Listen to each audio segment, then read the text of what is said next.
For this video, I will be going over some of the books I recently read. I put all of these books in the same category since I think they're quite accessible to the layperson and don't require much background in history or anthropology. Furthermore, they are all fairly wide in scope, and they are not very niche case studies, which is another reason I think that even people without much interest in the topics at hand could easily read and enjoy them. For each one, I will follow the same format: a brief description of the book, what I liked, some of the major points, and a few criticisms. By no means will any of these be exhaustive or in-depth. The first is After the Ice by Stephen Mithin. Essentially, this book covers the period from when the climates warmed and the ice sheets receded to when the first cities and civilization began to form, roughly from 12,000 to 3000 BCE. What really stuck out to me was the variety and diversity of hunter-gatherer and early farmer societies, and just how much happened before agriculture was widespread. When I was younger, I saw human history as essentially 200,000 years of nothing really happening. Then 5,000 years ago, the first great civilizations arose in Egypt and Mesopotamia. Then 1,000 years later, there was the first Chinese dynasty. Then the Assyrians, the Persians, the Greeks, and the Romans, the Middle Ages, Renaissance, Age of Discovery, and now we're here. But I essentially dismissed everything that happened before then as being unimportant. It was only recently that I began to understand how dynamic and important prehistory is, and this book did a great job at pointing that out. It's easy to imagine our prehistoric ancestors as being merely brutish cavemen who ate, had sex, and died, building nothing that lasts or seeking to understand the universe. But this was certainly not the case, and Mithin demonstrated it by pointing out the ingenuity of these primitive peoples. For instance, the Jomon hunter-gatherers of Japan, who smoked and salted fish and preserved nuts in clay containers to last the winter, while the Magdalenian people of late Paleolithic France made such amazing cave paintings. I really appreciated the geographic diversity throughout the book, as it starts with the ancient Middle East, where Natufian hunter-gatherers were slowly on track to inventing farming, moves to Europe as different groups repopulated the north when ice sheets withdrew, then onwards through the Americas, where it discusses theories on the first human settlers and the extinction of the megafauna. He carries onward to East Asia, with separate origins of agriculture, to Africa, with hunter-gatherers and early farmers along the Nile, and finally through South Asia and back to the Middle East. As for criticisms, of course, this book is somewhat dated, as it was written 20 years ago, which means it did not take some evidence into account, especially archaeogenetics. For instance, we now know that the spread of agriculture into Europe resulted in a major demographic impact, and it has also been confirmed that the initial human habitation of the Americas took place far earlier than previously thought. However, one cannot blame the author for this obviously, as such evidence was simply not available at the time. Overall, despite being somewhat dated and quite broad in scope, After the Ice serves as a great introduction to prehistory, especially if you had previously dismissed it as being uninteresting or have the caricature of a Hollywood caveman. The next book is The Fall of Rome by Brian Ward Perkins. Of course, the fall of Rome is a topic that has been extensively written about already, but Ward Perkins did a good job at making his work fresh and interesting. Obviously, I won't give a full summary, but here were some of what I think were the more interesting points. First of all, he makes clear that the fall of the Roman Empire was not just a gradual transition, and he does a good job at using both written primary sources and archaeological evidence to construct a coherent narrative. The Roman world was quite globalized, with Gallic and North African pottery found in Britain, and Syrians and Greeks becoming emperors and empresses. This proto-globalization meant that individual regions could specialize. For instance, a family in Syria could focus on growing only olives and trade for other staples they needed with someone from another part of the empire. The downside of all this, of course, was if the system got interrupted, it was quite fragile. Like Eric Klein's 1177 BC, there are obviously somewhat foreboding parallels with our modern globalized economy.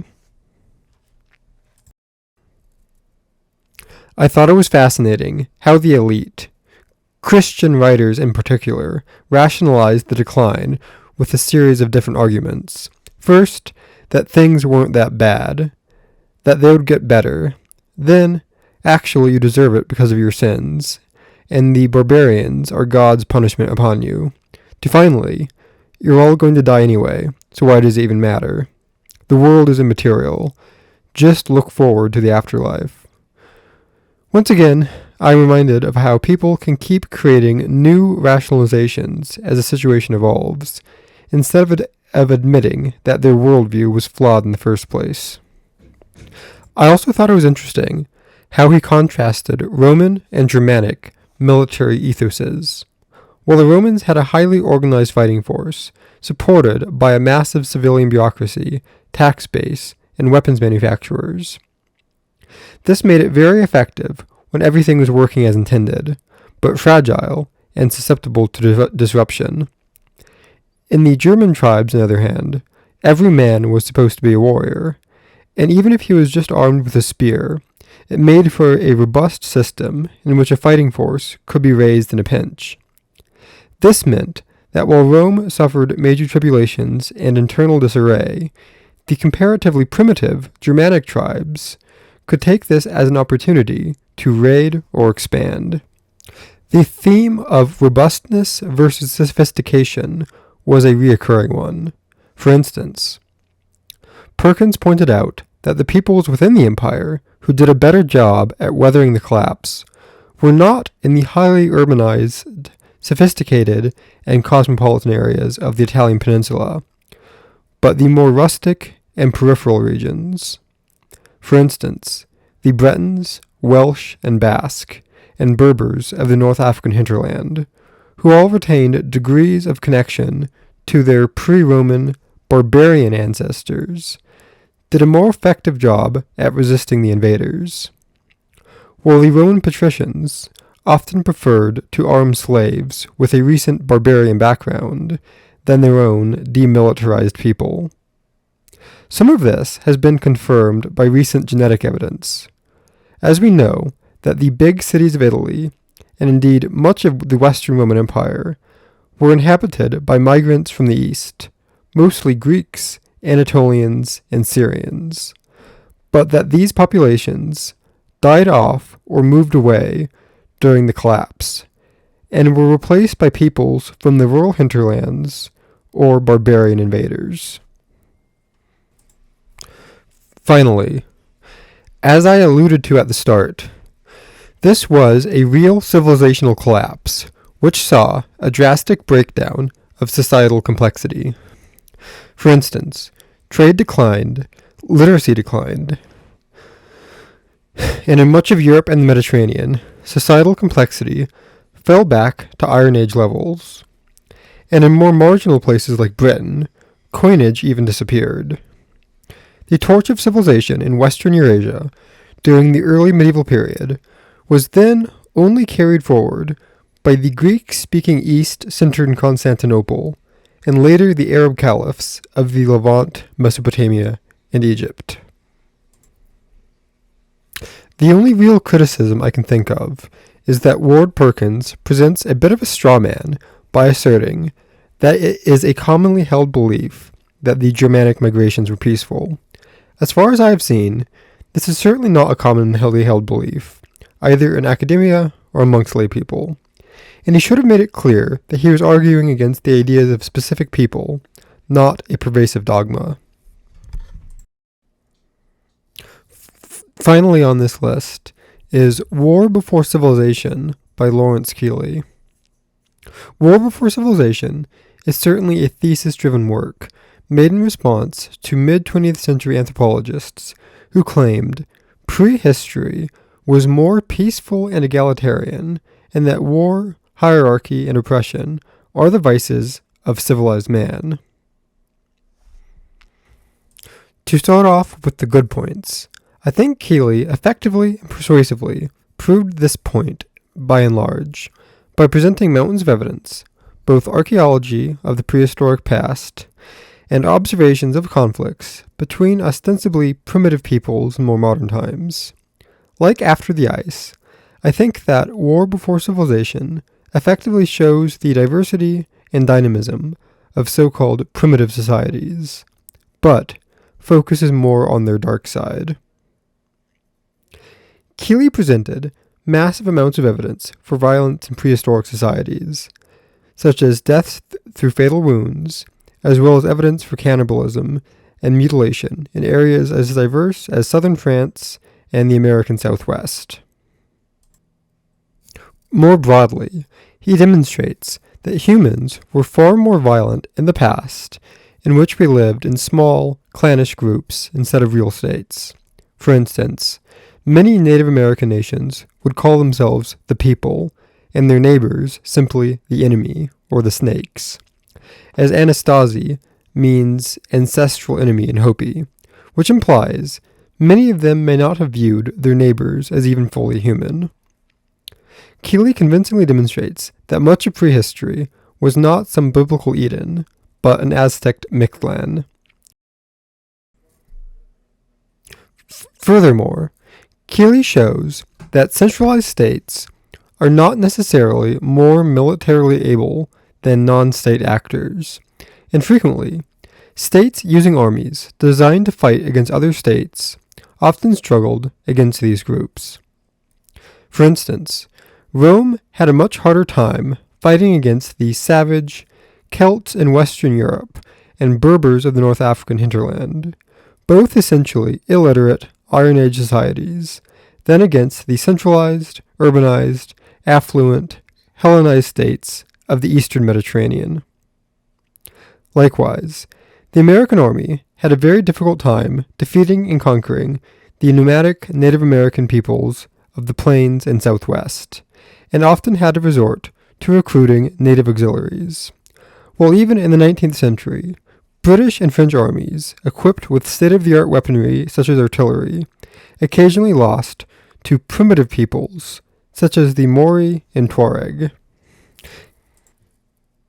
Keeley proposes that the real advantages of civilized societies are not tactical superiority or fighting spirit, but infrastructure and logistics, which allows them to bring overwhelming superiority against their opponents and grind them down in a war of attrition. To an extent, we can see this today, as even massive numerical and technological superiority, plus American backing, has not granted countries like Israel and Saudi Arabia easy victories over paramilitary groups like Hamas, Hezbollah, and the Houthis. As far as criticisms go, my only real ones are that Keeley cherry-picked some evidence and made some broad, sweeping conclusions, which is understandable, as the book is a very broad survey of warfare throughout numerous different times and places. But these are some of the more prominent examples. I don't think he provided a totally clear and consistent definition of what primitive means. For instance, Keeley used the examples of farmers versus hunter-gatherers and Romans versus Celts, both as examples of civilized versus primitive people, even though the latter two were both essentially agropastoralist, Iron Age peoples, despite their other differences. Ultimately, like After the Ice, War Before Civilization did a good job at dispelling some myths about primitive peoples and showing their true complexity. Strangely enough, I think that Keeley's worldview is actually optimistic, since rather than seeing humanity as fallen from grace, we have slowly but surely learned our lessons over time. Overall, all of these are interesting, fun books to read, and I highly recommend them to anyone who's interested in anthropology or history.